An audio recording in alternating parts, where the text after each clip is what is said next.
welcome to online interview series presented by Leicester Politics Society. So, after welcoming young MPs around the world from Hong Kong, South Africa, and India, we have another rising star amongst us, all the way from Portugal.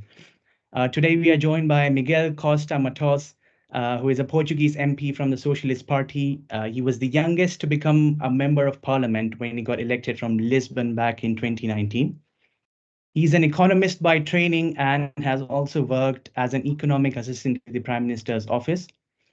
By the way, he's back again to serve his people in the parliament this time, representing the Setubal constituency. So thank you, Miguel, for agreeing to be a part of this interview. Thank you, Zaid. It's a pleasure. When I was a student back at the University of Warwick, I was very active in the Politics Society. And it's great to be once again with UK students and with Politics Society. And I think your initiative is admirable. Listening to the work that young politicians are doing across the world. Many of my colleagues from Warwick PPE went on to become members of parliament. And I'm sure many of the Leicester graduates will come as well. So I hope this talk can serve as an encouragement to all of those who are thinking getting into the public service in politics or civil service in public administration. Both are great ways of serving the country and the people. Well, so as people have known, the topic of today's discussion is going to revolve around the politics of Portugal and economics as well. So moving on to our first question, Miguel, how was the transition from working as a public finance and budget analyst at the finance ministry to being elected as an MP? And what sort of issues did you face in your previous constituency as well? And how did you plan to improve them? Okay, well, I finished up as a graduate of PPE at Warwick in 2015, and I came back to Portugal. My main motivation was to do politics, really. I did a master's in economics and sort of concluded my training as an economist. And to do my dissertation, my master's dissertation, I went to do a research internship at the Ministry of the Economy. And to be honest, I loved it. I loved being in the civil service. I loved, getting into the nitty and gritty of economic policy and finding out how it's done, and doing it in the public interest. Of course, you do a bit of economic policy, especially in the UK, other economics jobs. I imagine in other politics jobs as well. But when you're in the civil service, you do it in the public interest. And that, for me, was a key motivator. It was an unpaid internship, research internship. It lasted for 6 months, where I managed to get into I co-headed the development of the Industry 4.0 strategy. So the idea of the fourth industrial revolution, automation, robots. And that was fantastic, really. And well, I had to earn some money. So I went to the private sector for 8 months while I applied to go into the civil service. The civil service here really isn't like civil service in the UK. Civil service in the UK with the fast stream is something that's, best graduates go to. And the recruitment process is, relatively standard compared to other recruitment processes. It's not at all the same here, Here, the recruitment process is slow. It took me a year. The pay is very low. And not many of my colleagues really went into the into civil service. But I did. I was the second placed in a contest, an open bid of over 400. So it was really interesting getting into the civil service. I didn't really serve much time in the finance ministry, in the treasury, because it took 2 weeks until the Prime Minister's office called me up and said, "Hey, we need an economist." And I went into the Prime Minister's office, and the economic unit was two of us, me and a more senior economist. And really, we were more than an economic unit. We were doing pretty much all of domestic policy, advising obviously more on an economic basis, but writing speeches and doing all the necessary political advisory. That was really interesting, and it also got me in touch with business leaders and foreign investors who came over and they wanted to sort of present their project to the Prime Minister, and obviously get in touch with the man who turned the page on austerity, the man who won these incredible electoral wins, and he has a memory that is just incredible. I always remember that, I gave him a number, and he fixed it immediately, and I was like, what if I get the number wrong? I'm in big trouble. But anyway, that was both in the civil service and then in the Prime Minister's office, working for people, advising, researching numbers, researching policies, and other people made the decisions. And the advantage when you become an MP is you have your own voice and you have your own decisions to make. I mean, you don't make decisions alone, of course, but you have the ability to have initiative. So as an MP, I've managed to, do a number of important initiatives. Well, I don't want to be, I want to stay modest, but I think we've done good work. The climate law, the number of bills to limit bank fees, a number of initiatives to increase student aid for lower income students, and student housing, lowering tuition fees, important work on consumer rights, namely also with cancer survivors and diabetes, chronic illnesses. And so, on a number of different issues, mainly spanning youth, education, higher education, some stuff with sports as well, but a lot to do with environment, climate, and finance. We have done some important work. And, of course, it's really rewarding when you get to have people come up to you and say, hey, this law you've just made is, fixed a really important problem in my life. And now I'll be able to buy a house, or I'll be able to, go to school because of the work you've done. And you've changed the lives of hundreds of thousands of people.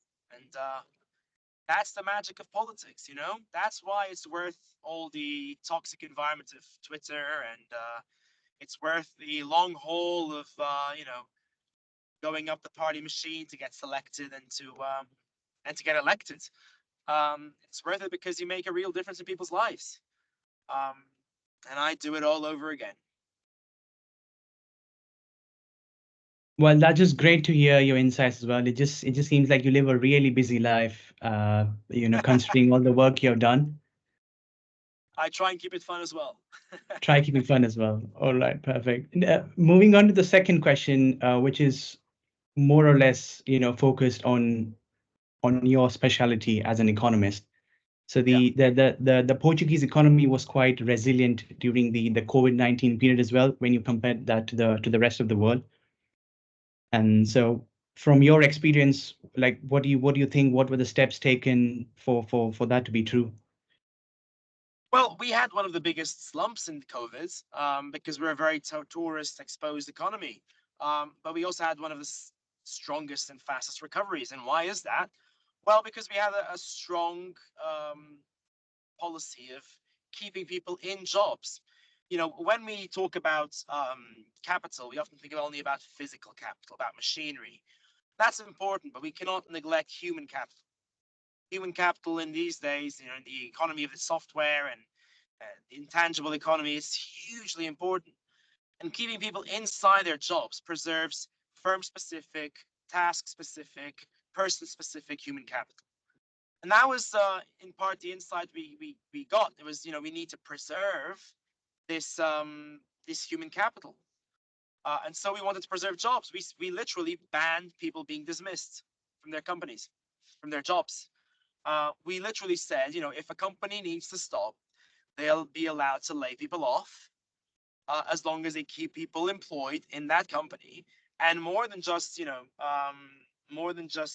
keeping people employed, they'll be able to keep 100% of their wage. Most of Europe did this layoff policy, but the difference that we did, that very few countries did in Europe, was 100% of their wages being covered. And that was really important because, if people have to cut a third of their wages, for most people, you're just not gonna make ends meet. You're gonna have to cut somewhere. And we know from the multiplier effect, that's gonna have a wide-ranging ripple effect across the rest of the economy. So we need to keep people in their jobs. We need to keep people with their incomes. And that's what we did. Of course, we also had, important guarantees namely credit lines for firms, because the issue wasn't solvency. It wasn't, whether they'd be able to, in the long run, be able to make ends meet. It was whether or not firms would be able to, in the short run, keep their liquidity, keep their working capital, paying the bills in the moment, because in the future they'd be able to get that money back, but not in that specific moment in time. So that was a very important sort of triple effect that we had to achieve. I'd say on top of that, really, the Portuguese economy benefited from the boom which it had experienced pre-COVID. So the Portuguese economy between 2000 and 2015 grew an average of 0.2% a year. From 2016 to today, it grew an average of 2.1% a year, 10 times more. And the secret behind, this success, number one, is the socialists were in power. Kidding, not kidding. Obviously, income policy and industrial policy played a big role in this. But sort of delving into what were the mechanics of it, it was increasing wages, which meant that firms had to transform their specialization patterns, their production patterns, from being a low wage, labor intensive economy to being a capital intensive, high wage economy. Number one, that's very important. And second, it was that we actively began through our industrial policy to seek out new sectors: the pharma sector, the aeronautics sector.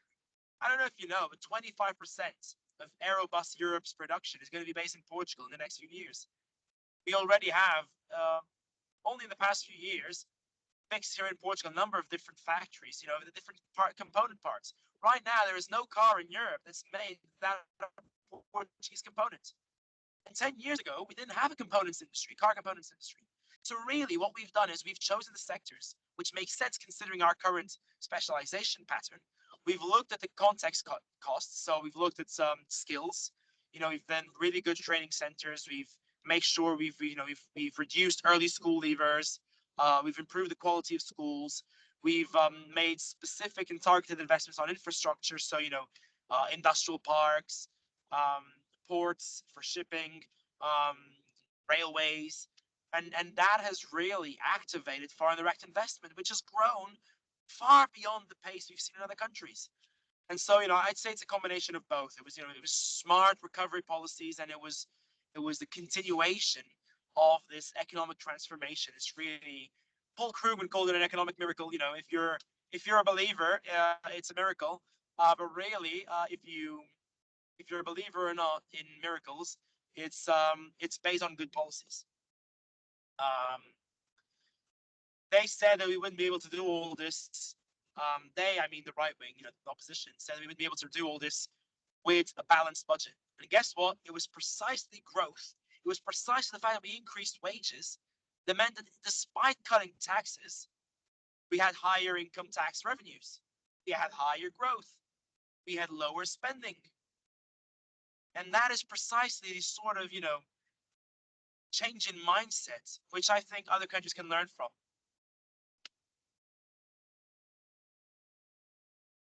Well, that's indeed great insights on the economic side of Portugal, and trust me, even I didn't know that there's a lot of components made in Portugal as well, with regards to the Airbus as well.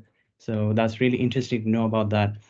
I don't know, because the usual media narrative regarding to Portugal when you're living in a non-Western world is only when there's sort of a wildfire going on, and if it's only related to football or something, that's only we get to hear about Portugal. Yeah, so the politics isn't that oftenly mentioned, and that's one of the reasons why we have this segment on today. So that brings us to the last question regarding the recent elections that you faced. Not just in Portugal, just in the whole of Europe as well. There's this rise of